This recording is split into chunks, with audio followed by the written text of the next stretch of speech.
It's the Exit 52 podcast on Thanksgiving week, Monday night, November 25th. And I know one brother is going to be much happier at the Thanksgiving table, wherever, in fact, the Harbaugh family Thanksgiving feast is going to be held. That is, of course, going to be John Harbaugh as the Ravens prevail over the Chargers 30-23, your final score.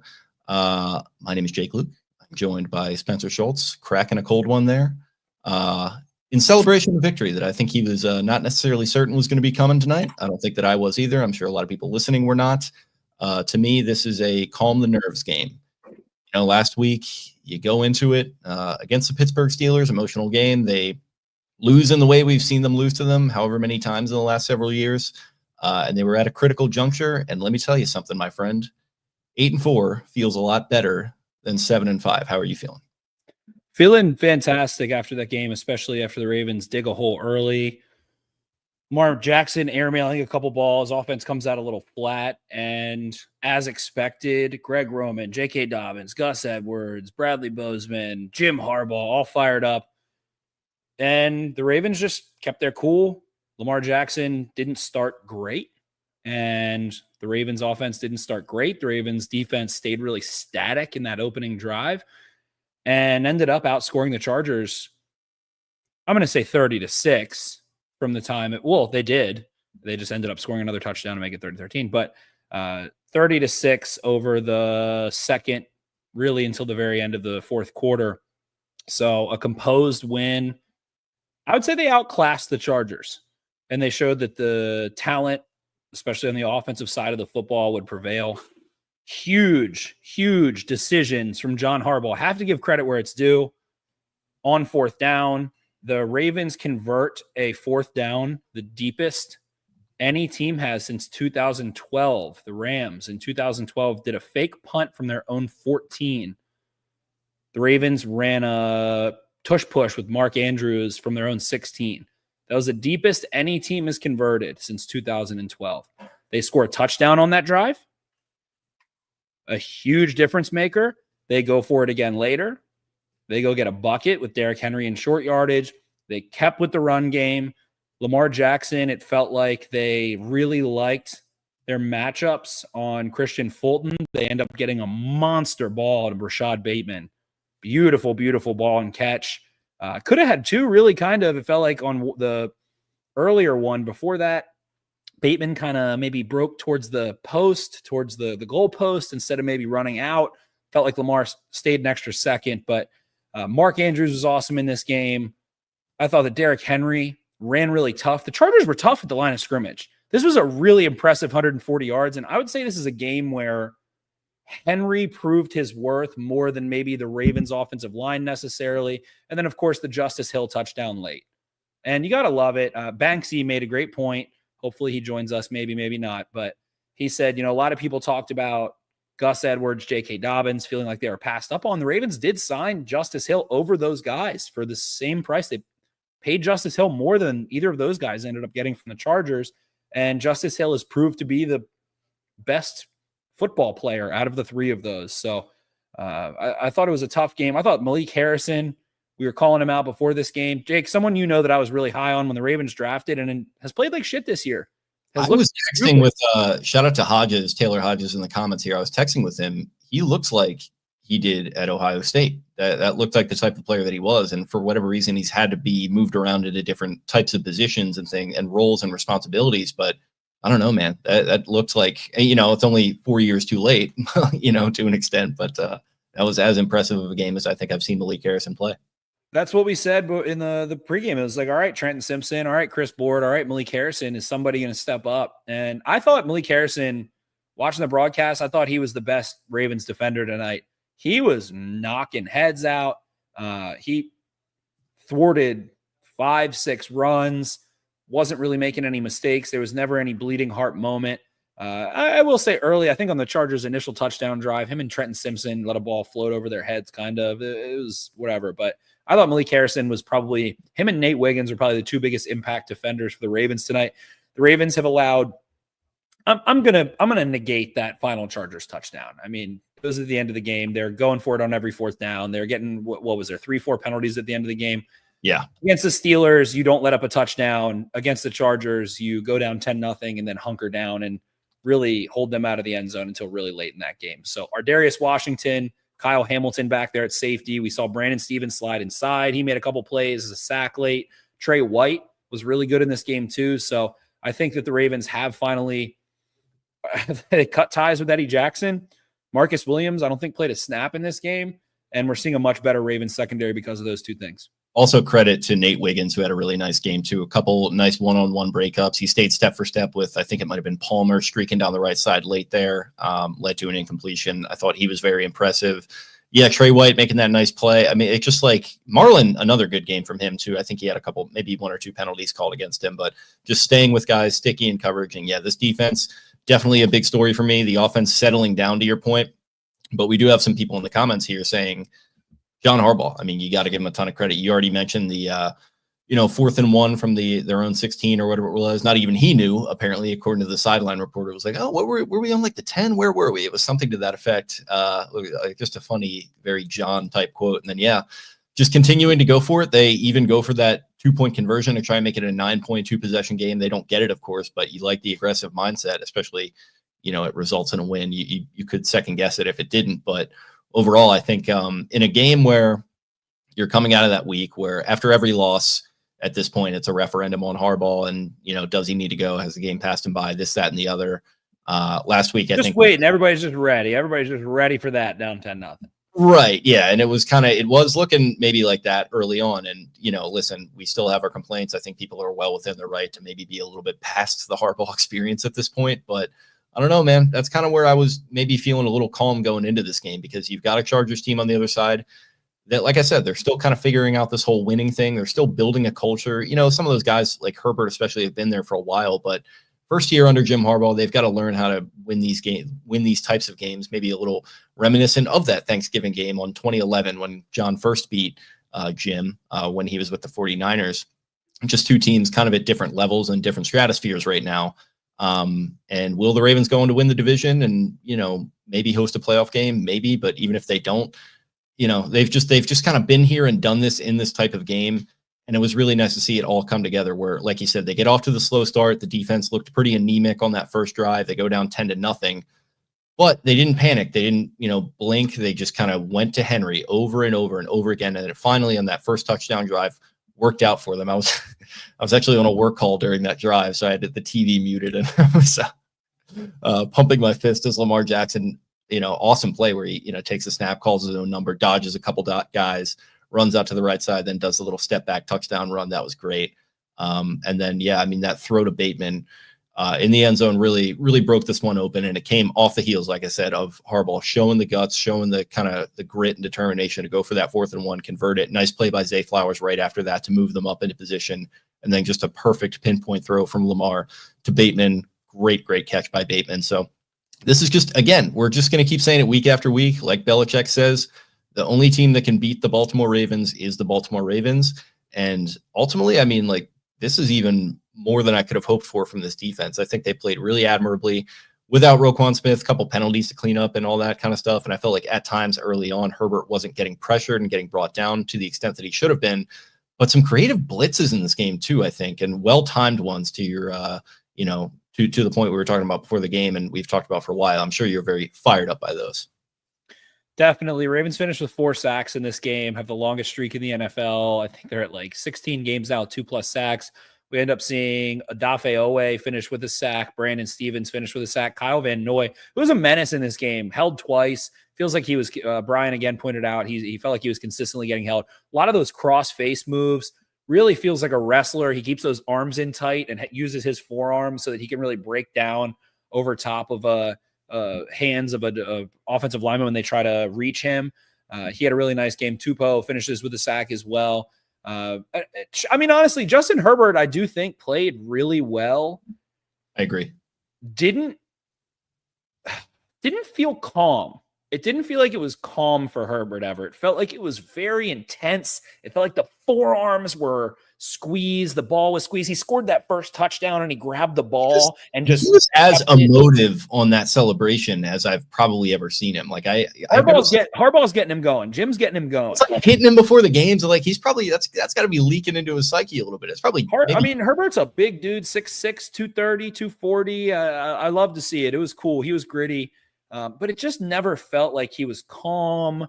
Even the balls he was throwing, raw fastballs, really defended well, and it didn't feel like there was it didn't feel like the Ravens DBs, the Ravens corners really gave any space, any room for Herbert not to make a great throw. The one ball that he had on like a 3rd and 6, maybe it was early in the second half, late first half, something like that. He rolled out left a little bit, moved a little bit left, threw it back across the body, flick of the wrist. Thought he was really cool, really fun to watch. And I still will say, like, the Chargers offensive line, I think, is a good unit. McConkey's a nice receiver. I don't think the Chargers have enough chess pieces offensively. Dobbins was having a nice half before he got hurt. I think he averaged like 6.7 a carry, something like that. Definitely had some chutzpah as he was toting the rock, but just felt like they were a little outclassed in that regard. And Herbert didn't make a mistake, didn't turn the ball over. Operations were clean for the Chargers. Just couldn't really stick a dagger in at any point. How many balls did he try to throw over 20 yards? Like 7, 8? Yeah. Get away with some PIs there, then called on a couple PIs, but rough couple of drops from Clayton Johnston in this game too. I think both on money downs. The first one, his hands were wider than his shoulders. And I was like, brother, how can you catch a football when your hands are this wide? I think Wiggins was in coverage on the right sideline, and it felt like his hands were wider than his face was. And it was like, what is supposed to actually catch the ball there? Thank you so much to 3MFMP. Such a good win, boys. Shout out to Harrison and Board. What dogs?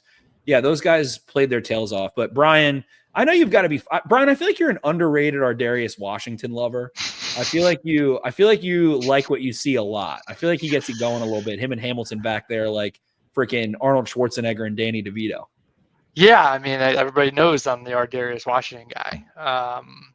I really like Tre'Davious White the way he's coming around too. Starting to see some guys kind of carve out their niche in the secondary here. Sorry, I missed the first 10 minutes, so I'm not sure what you've covered. Oh, no, far. you just go, Brian. I'm just going, man. I'm just looking at the team stats here. It's a very satisfying team stat board. Have you looked at it? Same amount of first downs, same amount of plays. Time of possession is almost even, and then you just see the little fine details, the little pieces that say, hey, the Ravens were clearly the better football team today. So what if they got off to a little bit of a slow start? Love the way that they stuck with the run. Derrick Henry rewarded them very nicely with the 19 and the 14-yard runs there, down 10-0. And that was just a big boy drive where they stuck to the plan, 54 to 70 yards on that touchdown drive to cut it to 10-7. Was huge for sure. And then I don't know if you've touched on it yet, but the pivotal points in the game that shifted the control of the game back to the Ravens was Jim Harbaugh punting on 4th and 3 at midfield. I don't know that anyone watching that game was thinking that the Chargers should have done anything other than go for that 4th down. And maybe that's just that looming feeling of the Ravens offense. I could see a coach trying to avoid thinking that way, but the truth of the matter is that they really are going to get their buckets eventually, and you need to make sure to kind of answer that in kind. And I thought the Chargers were moving the ball very effectively, where it was just kind of silly not to go for that, where it's not even that penalizing to give the ball back to the Ravens at midfield or so. So as opposed to punting. Yeah, but I tweeted it going into that 2-minute warning after we tried to draw them offside, saying, hey, this should still be a go. By no means did I think we were actually going to go for that. That was a big dick move there by John Harbaugh. I love that. I love that he was rewarded for that choice. I think there's been a lot of circumstances in the last couple of years where I think he's made the right decision. Maybe it's been the wrong play. Sometimes it's just football. It doesn't work out. But I think this is a big win for him personally beyond just the whole brother thing. I think this was one of those games where decision-making was was super key. And Shout I out would to your say guy that, Stern. Shout out to Stern. yeah, he's back, baby. I hadn't been able to fire off that meme multiple times in a given game in a long time. Twice in one drive. Whew. Now the 2-point attempt. You live by Love the 2-point attempt. I love Hated the it. sprint I love out. it. I Hated think the it's sprint another. out. Hated the sprint out. Hate sprint all outs. sprint outs. Yeah, I mean, it's interesting they didn't learn their lesson from last week. I know, different situation, and it might have even been a totally different play call, but you just cut the field in half, and yeah, I don't know. I didn't love the play call there. Let's maybe work on that. The sprint out, is the sprint out the new jump ball from like a decade ago when people would just throw jump balls and then everybody realized, that is a really good way of putting it, Brian. Yeah, it's everyone's tired of it. Everybody says the same thing at this point. Stop cutting the field in half. Stop cutting the field in half. Everybody says it. If anybody could have told John Harbaugh, hey, don't run a sprint out going to the right in a goal-to-go situation on a money down, it could have been the guy coaching for the other team. You know what? The other thing that's running out of time here, it's about to be out of vogue, is the shovel pass inside the 5. I think the shovel pass has run its course. I think people are done with it. So I'm excited to see what the new evolution, what's the new cutesy goal line thing to do, because we need something to change the momentum here. It's going to be some fucking Andy Reid, Mickey Mouse ring around it's the little hook and ladder. It's the little hitch, and then a lineman or something runs out. The Lions have been running them. We all know that the Derrick Henry jump pass is just buried in the playbook somewhere. It's going to come out at some point. Honestly, I love that they haven't done it at this point. Yeah, save it for the playoffs. Whether it works or doesn't work in a given moment when we run it is going to set the internet on fire. I'm putting us down. I'm putting it in pen, in ink, that we are not, the three of us are not going to complain if the Henry pop pass doesn't work whenever they use it. I think they've called it a few times and it hasn't worked out to where he had to throw it. Like, he had the wild card rush against the Raiders, then he lined up for the one against the Browns. You might be right. Could he have thrown it? But yeah, I don't know. Like, it could just be that they haven't had the opportunity yet. That's a good point. Both teams ended up going 5 for 5 on 4th down in this game too, Brian. I think you brought up such an interesting point. The one Derrick Henry run in Chargers territory, the Ravens have the short pass to Rashad Bateman where he tries to reach for the sticks, doesn't quite get it.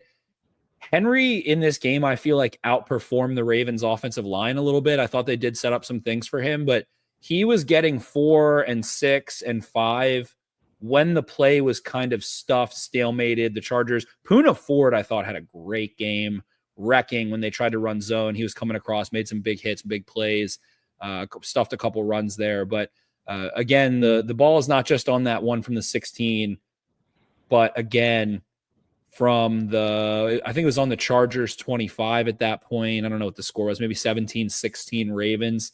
And they end up going and scoring a touchdown on both of those drives. Both of those 2 drives, the Ravens put up 7 because Harbaugh made that decision. And, Army football, they do it mindlessly. But, Brian, what we said earlier, that was the deepest a team has converted a 4th down since 2012, according to Next Gen Stats, in their own territory. The Rams. Don't be crapping on our guy Jeff Monk in there saying mindlessly. I mean, they've trained themselves like it doesn't even, they don't care if it's 4th and a long one. They're going to, from their own 3-yard line, they're going to go for it. I respect the troops, and evidently you don't. All right, shut the fuck up. But I don't know, man. I'm really impressed. I said several times, like, Roquan Smith, I thought was a big deal, and the Chargers, and Brian, I'm going to keep talking about it, but Brian, you make that point of them not going on 4th and 3. The Chargers felt, and momentum, something that is such a hotbed topic, it felt like the Chargers had this tight confidence and they needed to go for it there. And if they would have converted that, I think they would have kept rolling. I think that would have been a huge moment to keep that energy they had going, and just gave the ball back and let Lamar Jackson sort things out. And they did. So, I mean, John, big brother. I can't wait to see, because I've been turned around. The TV's back here somewhere. I can't wait to see John's face now that he's 3-0. It's right before Thanksgiving. I can't wait. I didn't see one smile. There was not one John Harbaugh smile. It was deadpan John Harbaugh every single shot was the most anxious Harbaugh you have ever seen in your life for 4 quarters tonight, despite a good team effort. When they went out for 4th and 1 on their own knees. 16, it honestly didn't look like it was his decision. His face looked as pained as I've seen. White. You could Yeah. see like the follicles of it. It's not like he has the darkest hair in the world, but it felt like he had gone so pale that you could see every follicle in the 4K that they use on Monday Night Football. No, I will be diving directly into that presser. He's just going to have this very light, kind of easygoing smile on his face. It can be very magnanimous, very stately, just kind of, oh, what a great younger brother, my best friend. I love everything about him. They get to that Thanksgiving table on Thursday, and he's just going to he's going to unload after a few cold ones. And I wish I could be there to see it, but I might be wrong on this. Is Mark Andrews like 8 for 8 running the tush push? Has he ever been stuffed? Well, they did having Kohler do it. They got to go back to like, we're going to let him that's going to be his thing. He's the third tight end. He's a big guy. And then he did the hut thing and got the false start or whatever it was. I don't think Andrews has ever been stopped. I think he's the number 2 quarterback sneaker in the NFL. I don't think he has either. And he also had the one where he lined up under center. And then broadcast says he's 3 for 4. I'm an idiot as usual. And then he pitched it back to Lamar. Well, maybe you were looking at Pro Football Reference again.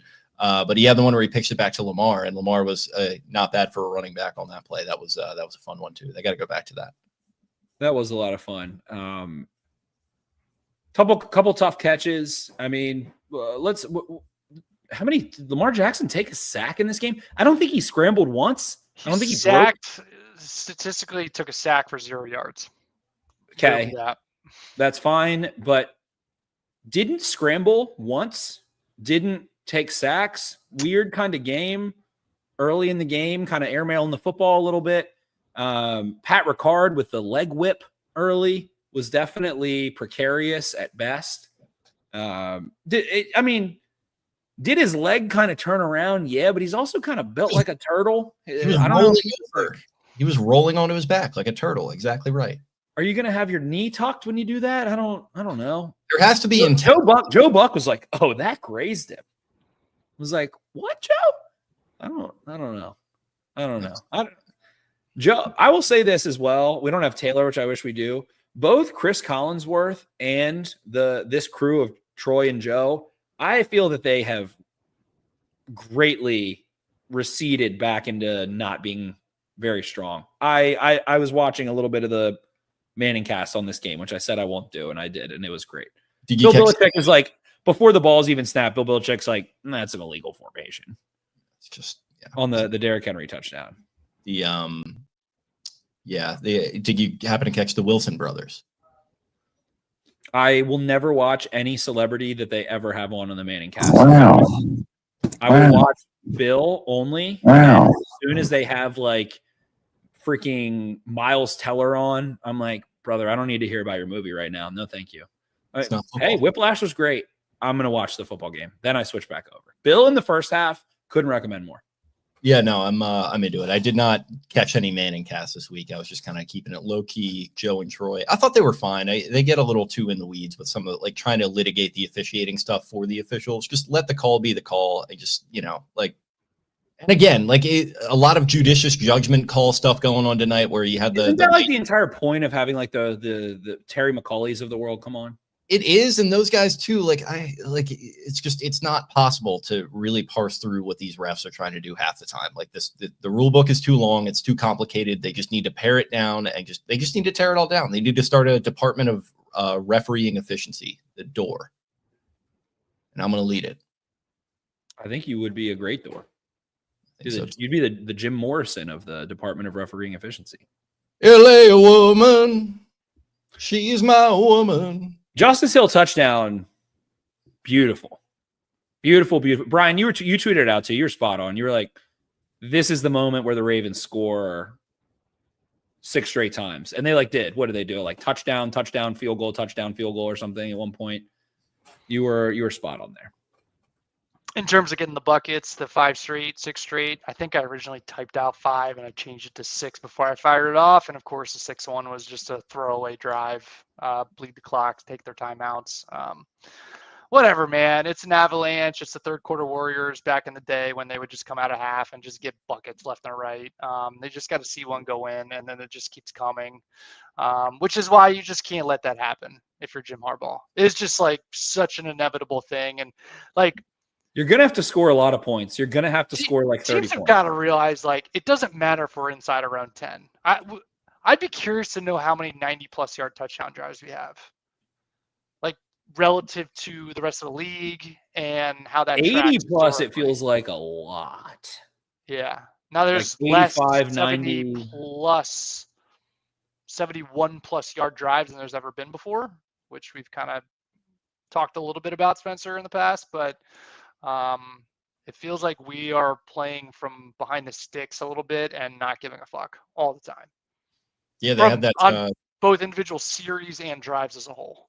Yeah, they had the one drive where they converted a couple of third downs in a row. They just, it's, there's a nice versatility to this offense that we've been talking about all year. And I was thinking that we'd see a little bit of Justice Hill in the receiving game. We actually did not get plenty of that. It was a little bit. He had a nice little reception at one point, got him out of like a 2nd and 10 to like a 3rd and 1 or something like that.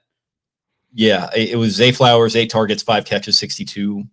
Mark Andrews, 5 for 5, 44. Bateman, 2 catches on 3 targets, 43. And then Tylan Wallace, nice little 15-yard catch. Justice Hill, 2 for 2, 7 yards, 1 catch for Charlie Kolar. Somebody tweeted at me, and I need to put this into permanence as well. Like, Deontay Johnson, I think, serves a role on this team in January.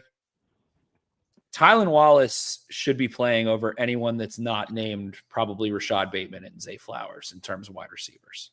He had a rumble on 1st and 20 up the sideline a little bit, get you into 2nd and short, and he blocks his ass off. He's just a football player. It feels like he is. Him and Justice Hill, we've talked about it.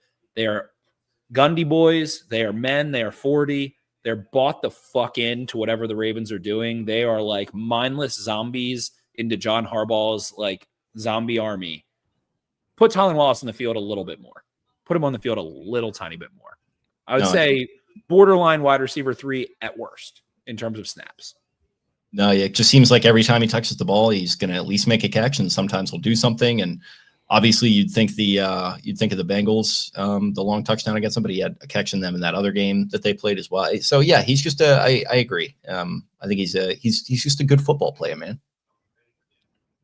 Easiest way to say it.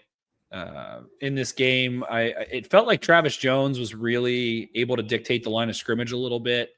There was Jake, you mentioned a couple pressures. It did feel like Zach Orr and the Ravens did a nice job mixing up pressure.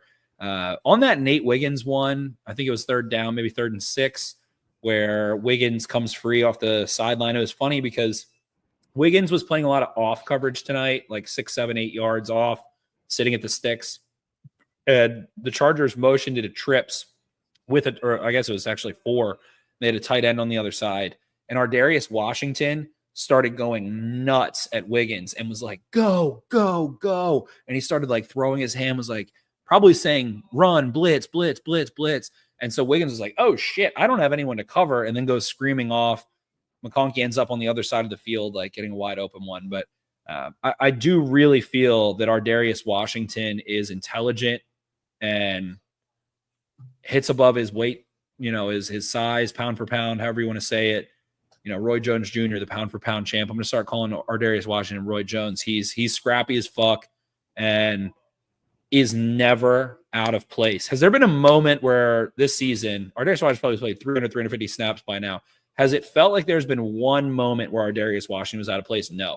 He couldn't body T. Higgins in the Bengals' first game, 8-inch height difference, whatever the hell it is. But it's really just night and day what this defense has been able to do. And I said I would give them a lot of kudos if they could go out without Roquan Smith and go up against a Chargers team that obviously had some vendetta against the Ravens, from Harbaugh to Roman to Dobbins to Edwards to Bozeman to, Hurst doesn't play in this one. But, man, Ardarius Washington and this Ravens defense, it feels like the buckets they've let up are like 12 yards now. And it's like where the receivers turn back to the quarterback. It's not like, oh, there's someone screaming in the 15 intermediate on a dig and is able to just run free. So I'm excited to see this Eagles game. Man, is going to be nuts. Nuts. Two teams that have similar philosophies. I would say overall the Eagles are a more talented team on paper and in Madden ratings, but holy shit, fun game coming up, and two big wins in Los Angeles for both of these teams coming back to Baltimore to grind it out. So, man, fun win. Felt like it should have been a lot more stressful than it was, and it wasn't. And we haven't talked a ton about Lamar Jackson, but just fucking chilling. Like, did he make any mistakes against the Steelers last week? No, he didn't play great. He's just playing mistake-free football. It's not started 1 of 5. He kind of sailed a couple throws. Looked off early. Yeah. And then finished 16 of 22. So doing the math there, 15 of 17 on his last 17 attempts. It's not bad. Not too bad. Somebody R in the comments here. Surprised not to see more likely. He's a tight end 1-2. Yeah. This is stupid. There was one play where I think the Ravens aligned quads to the left, single on the right, and it was empty. And Justice Hill came in a short in motion. There was 4 or 5 Chargers over there, and they just threw a screen to it. Likely did have a hamstring a couple weeks ago. Missed, I think, a game or two. But let's let Isaiah Likely get some screens going. It feels like he's the rumbler, the stumbling, rumbling Chris Berman guy. I think that might be on the shelf for another week or two after the red zone fumble there last week. Very good point. That's true. It's funny, actually, not to make this about last week, but early on he had made one of those catches, and shout out to my brilliant ball knower of a brother, screamed in a Dundalk accent that he was carrying it like a loaf of bread. And of course, like a loaf of bread. And of course, that would come back to bite them, with him fumbling it later on. But yeah, no, I agree. He definitely is a weapon when you get him in those screen situations, and he's just kind of rumbling along. But yeah, overall, I mean, like, it's just kind of nice to not need him, because there were times last season where it's like it was him, and then like Zach Ertz is on the market, Mark Andrews is still hurt. Everyone's like, oh, go sign Zach Ertz. He's a good number 2. It's just nice to not have to worry about that because you got Andrews playing well right now with the 5 for 5 tonight, the touchdown. Kohler is there if you need him. He's made a couple of plays this season. And you can just kind of rotate around guys. Bateman making a big play tonight. Flowers looking good again. You mentioned Tyler Wallace with a nice catch. Deontay Johnson's just there if you need him. You got guys there if you need them. And that is kind of the way this offense is being constructed. It's, well put together, to say the least. The Andrews touchdown. What are we doing? That was shades of number 5 to number 81 back in the day. Just put it up by the goalpost and let him go make a play over top of a guy. That was sick. And a great job by the ref to get the call right. I love that comparison, especially because Bolden would always reel in those underhanded jump balls where he would just like grab rip. He'd be like throw his ass at people like in their face and just what a call by that ref where that might have been the worst ever call. I thought I lost my mind because it was such an obvious touchdown that there had to be something very obvious that I missed. The ball shuffled out. Like his foot stabbed 3 feet back by accident at first. Like the defender pushed him out and he came. Like I was like, what the? A lot of tribunals from the Sheffers crew tonight. I love those. Yeah, get it right. I agree. It does kind of hurt the game flow a little bit, but it's like, yeah, just get it right. But yeah, it felt like every single flag. It's like, let's get together and have the conference at Yalta. That's, discuss just went down. We'll serve tea. We'll talk it over, some crumpets perhaps. Let everybody. It takes the pressure off of any one ref in the moment too. I feel like it's like, all right, let's breathe for a second. What happened? Are you sure? Okay. So the addition of also like New York being able to call it, I feel like primetime games are so much better because I guess New York's setup is that there's like one control center. So when it's a primetime game, there's like 11 screens for that one or however many individuals versus like the 1 o'clock slate. They're like, oh shit, like how do we get all these at once? I don't know. Their games are always well officiated relative. They are a famously low budget organization. So God forbid you assign one guy to each of the 11. I think Eric was tweeting out. He was like, let's make sure to get another 50-year-old that like on this crew. Like, let's make sure they're all over 50 and running around there, farting and doing whatever the fuck goes on. I don't know. Anything else in this game? Brian, I'm going to ask you, as you've been ruminating, what do you think about this game? 8-4 coming off a Steelers loss. Lamar Jackson, 18-4 coming off of a loss. Ravens have only lost multiple games back-to-back, or lost back-to-back games 4 times in Lamar Jackson's career. Marinating. I mean, we're where we need to be, all things considered, or at least bouncing off a consequential loss last week. But obviously having the Steelers lose, it's kind of like, it's kind of undone in some ways, because we feel pretty good about them coming to our barn, probably better than we should, at least me personally. But I don't know. I like our chances to win the division, all things considered. I would imagine that we're the Vegas favorites to do that. I could be wrong on that too. But yeah, it's just going to be some fun football here down the stretch. I think it's important to get that home game, that first game, and starting to play through the seeding scenarios in my head. I don't think we can catch the Bills at this point. So we're probably staring down the barrel of the 3 seed. You're competing with the Texans and the Steelers. Yeah. And you play both. Yeah, exactly. So obviously a lot of football left to be played that will kind of determine where that shakes out. But the Ravens at this point play Eagles. Let's even say the Ravens lose that game, go to 8-5. Sure. You play the Giants. I'm going to give you an automatic W there. You're 9-5. Steelers, Texans, Browns. I think if you win those 2 games, you're certifiably the 3 seed. Straight up. Like, I don't think anything else really matters. You might need to beat the Browns in week 18. And that could be interesting. That could be a little interesting. But you've got everything you want in front of you, and that's all you can ask for at this point. So probably coin flip between 11-6, 10-7 finish. Yeah. I think so there too. The Eagles, I don't know what it is about Jalen Hurts individually. Maybe I'm going to eat these words. We always say something about the next game. Saquon has obviously been incredible. The Ravens' run defense is prolific, and hopefully you get Roquan Smith back for that one. Jalen Hurts, I think, is a good quarterback. He holds the ball, and he is such a strange watch.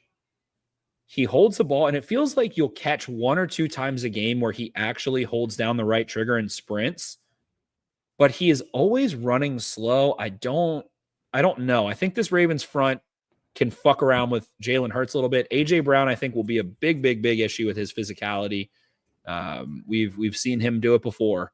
We've seen him be a problem before, but Jalen Hurts is a weird quarterback. I think of these like top 10 quarterbacks, Murray, Burrow, Allen, Jackson, whoever I'm forgetting, whatever. He's just like the weirdest one to watch. So I don't know. Saquon's hitting these long home runs. Is that going to happen? I would guess probably not. I don't think. Like, can Saquon run for 150 on the Ravens? Maybe. I think that's realistic. I think that the Eagles could run for 150 yards, and that could definitely be a thing. But I don't see it being 7 yards a carry. I don't see Saquon busting out these long runs, and I don't love Jalen Hurts against the Ravens front that has a lot of speed. While they're not maybe the most clean pass rushers, or they don't have that TJ Watt, Myles Garrett, Max Crosby, whoever. I don't know. It's weird. Did you guys watch that game last night? He's just kind of weird. He's weird to watch. I fell asleep. Weird to watch. I also fell asleep. Weird to watch. Weird quarterback. I'm curious about that one. But 8-4, man. 8-4. Looks good, feels good, sounds good. Who's got it better than Jake? What do you got on the line next week? It's our favorite part of the show. I'm going to say Ravens 3.5. I was going to say the exact same thing. 2.5. Okay. That's a little wonky, Sal. So the Eagles lost Brandon Graham. Josh Sweat took an injury late in that game. That's big. Who else? I don't even know who else they have down. Who else do they have on the edge? Oh, they have Nolan Smith. Definitely explosive. Definitely still young. I don't know who else they have. I think those DBs have been damn good. Nakobe Dean's been nice in the middle there. Great offensive line. I think playing the Chargers and the Steelers leading into the Eagles, I think those are good teams to play before you play the Eagles. Physical, the way those teams like to play. Slay had a concussion. That's true. That looked pretty bad too. That's a good point too. So, yeah, I mean, luckily, I'll knock on wood. You never know what happens on Monday morning when the adrenaline wears off, but Tuesday morning. Ravens made it through this one pretty clean, right? I don't recall anything at all injury wise. No. That was going to be one of my last little tidbits. I got a few bullet points here that I figured I'd just roll through. One was like, I can't remember a game where not only did there seem to be no injuries, but I can't even remember a player just like coming off the field like, I got a little something here. Was there anything tonight? I don't think so. God, that is just fucking incredible. And I thought it was a pretty physical football game too. Another tidbit, I thought Kyle Van Noy played a very good game, put a lot of stress on the edges. His inside moves, when he crosses someone's face, he really wins. Stunt was he really awesome cleanly for the wins. sack he had. He drew the hold. I put a tweet out there because I saw him get held a couple times before that play. Another play was that I thought Aikman and Buck kind of glazed right over, and it just goes to show how normal he makes it look. But the little throw Lamar made to Kohler, the move he put on the big man on that play was ridiculous. Just total whiff. That was sick too, because Herbert had made a couple nice little dash, duck, dip around type, plays, and then make nice throws. And Lamar kind of maxed him on that. It's like, all right, we're in for a fun duel here. Great segue into my next point. Nate Wiggins, he plays with his hair on fire, almost to a fault sometimes. And that corner blitz where he came in hot was a little too on fire. Yeah. Got to break down a little bit there and at least put some sort of hit of some sort on Herbert. Like, I don't expect him to take down Herbert every time or even the majority of the time there, but he's got to do something better than what he did. Just totally sprinted right past him. Do some disruption at least. Can I guess on one of your notes? I think you know where I'm going. Your guy? My guy. Yeah. Your guy. Wax poetic. Some good balls out there today. I think he's kicking a little fairway finder. All right. I think this is when Tiger Woods would maybe get a little lost off the tee. He would just go back to the little spinner, left to right cut ball. Pull the 3-iron out. Just find the fairway. He's not booming kicks through like when he was in his heyday, where it's like, oh, that's a majestic ball. He's kicking this nice controlled fade. I think it looks good. I think it could be here to stay. I think we can work with it, but obviously didn't have a big high leverage kick in this game. I think everybody wants to see him make one of those. Have any of them been high leverage, really? Well, they wound up being eventually. Yeah, but that's the definition of not high leverage, though. It's a good That's point. true, but everything is high leverage. That's my point. I just still think about power fade in Cincinnati from 56 as I just go back to that every time I think about the kicks he's missed so far this year. It's like he's still got that one. Like, come on. The extra points, maybe it sounds dumb. It's not like extra points are 2 yards anymore, but the extra points were booted, dead, clean, probably 54.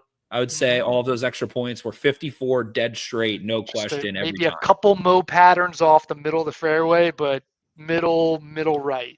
I feel like I've seen a lot of kickers have a lot of knuckle this week. This was a really weird week for kicking overall. There's been a lot of knuckle where it starts as like a fade and dives back inside towards the middle. I've been watching way too many Cairo Santos kicks recently. He hits fades. A lot of fades. He hits stingers. He's the Ali Schneiderjan's shot tracer. Yeah, and then he had the one that was maybe a little too low the other week, which was unfortunate. Well, it's funny to me that it's like, ooh, what team was that? The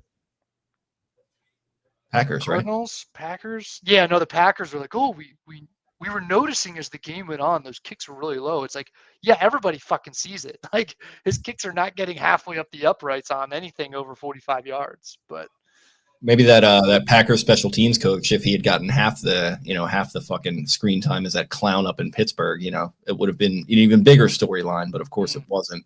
No, it's good, and of course, it's good for JT to show up his young sort of Padawan in Dicker, another Texas legend and Ravens legend too. Was with the Ravens in camp actually. So quality plug for the Texas A&M game. That was, yeah. Yep, that was not. And now both in the SEC, it just means more. That's right. Lamar Jackson, 27 passing touchdowns, most in the NFL. 3 interceptions. 3 interceptions, all not his fault. Has gotten away with a couple little ding-dongs that hit some hands, but maybe 5 could have been picked total, maybe 6. 27 to 6 if the defenders all had, a horseshoe up their booty. So he is balling. Absolutely balling. I wish the fastball that he threw in the red zone that he was trying to sneak by to Zay. No, different play. Sounds the same as I'm describing it, but it was a rollout left. Yep, back corner of the end zone, Zay. Yeah. Run. He will not. He has not in 2 weeks. He will not, and I'm cool with it. Just save it for the playoffs. Don't take any hits. Don't take any sacks. 0 turnovers. No unforced turnovers, I'll say. Like, Peyton Wilson last week, the pick, he made a fucking A++ play. So tough to beat that. Tough to beat him. Really, really, really tough to beat him. And I don't know, man. We watch Mahomes and was it the Panthers? Sure. Any given Sunday, sure. But end of the fourth quarter, and in those high leverage moments, it's getting pretty tough to beat Mr. Jackson. Pretty tough. And also, how many games have they been down 2 scores this year? 3, 4 that they've come from behind and won? Bengals. This one. Yeah. One other I feel like I'm missing. A Bucks game on Monday night as well. They were down 10-0. So I like it. I like it a lot. I like what we're seeing out of Mr. Jackson. Mike Tomlin. I like that from Mike Tomlin. Mr. Jackson. He's Mr. Jackson. He's a certified vet. It's not quite an old head, but Mr. Jackson. Yeah, no, it's and very interesting to see a 10-point comeback against a team that has Greg Roman as the offensive coordinator. That was always a funny little storyline there that people love to glom onto, trying to discredit Lamar at every turn. And now you see the evolution. You certainly do. Johnny Harbaugh, final shout out as we end this podcast. Big game for John. This is a get right for John. A big get right for John in a big spot. And headed into the season, he's eyeing this up more than the Steelers. Maybe probably the Chiefs and nothing else even compares to this. He wants to go into LA and beat Jim. This meant a lot. Thanks, like you said, Jake, Thanksgiving coming up, all the bragging rights. He's still the big brother. He can feel like the big brother again. Just crack a smile, brother. Crack a smile during the game. Oh, he did. And let me tell you something. I happened to be on the X app and I noticed a quote from the press conference, something about, my best friend at I just told him he's got a great football team, great coach. I love you so much.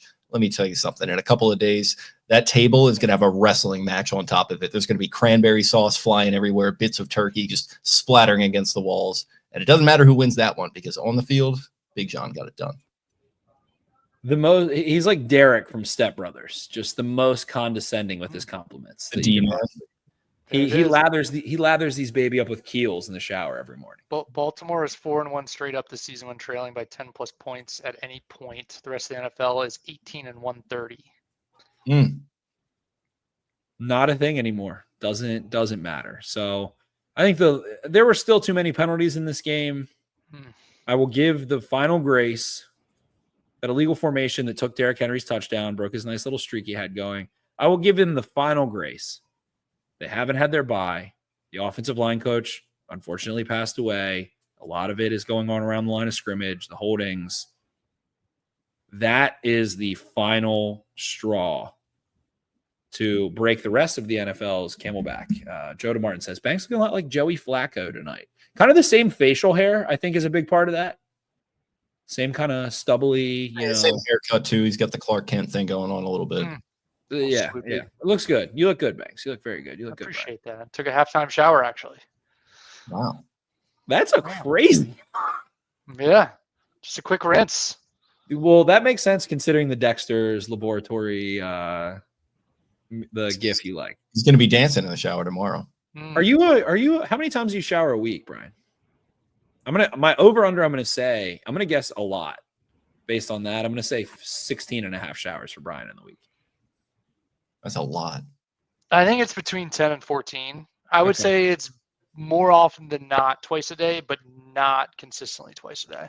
It's usually around 12 to 16. Yeah. Somewhere in there. That makes sense. Sure. That makes sense. I like it. I'm a dirty little scumbag. Boys, fun win. Eagles coming to town. 51-minute mark. I'm marking that down. Marking it down. Dirty little scumbag. Dirty little rat. I got two dirty little rats over here. Biggie and Tutu, both in the house. Tupac and Biggie. So I got to let them out. I got to let the dogs out. The Ravens let the dogs out tonight. Malik Harrison is a dog. Love it. Ravens 30. Chargers 16. Fuck them. I'm not saying it. Fuck them. Get us out of here, Jake. Fuck them indeed. Thank you all for hanging with us here as we roll into our Thanksgiving break. I'm thankful for you two. I'm thankful for the other two clowns that we got here. Thankful for everyone listening in. Thankful to Jimmy's Famous Seafood, our great presenting sponsor, Black Eyed Susan Spices, Fed Thrill, Sunglasses, Clipper City Barber Company, all our great partners. If you're thankful for us, show it by liking the video, subscribing to us here on YouTube. If you liked what you see, feel free to leave a comment in, I guess this is the last video that they can do it on, where they leave a comment, or can they still do it, Spenny? They'll have the jumbo set and the preview for the Eagles game also. Yep. Predicting games scores within the month of November to try and win yourself some tickets, a pair of tickets, that is, to the upcoming Steelers game in a couple of weeks. Go ahead and get those comments in. We appreciate you all very much. Thank you to Charlie Gibson for the nice tip here at the very end. We appreciate that very much. If you also liked what you heard, you can find us on social media at Exit 52 Podcast on Twitter and Instagram. I'm at Jake Louque. That's Louque. Brian at Barstool Banks. Spenny at Ravens 4 Dummies. That is the number 4 in the middle there. Taylor at Taylor Smythe 10. Eric at EDITTI 22. Ravens get a big dub. Eagles coming to town next week. You know what to do. Pack the bank out. We'll hopefully see you there. And in the meantime, have yourself let me be the first to wish you and yours a happy Thanksgiving. And that'll do it. See ya.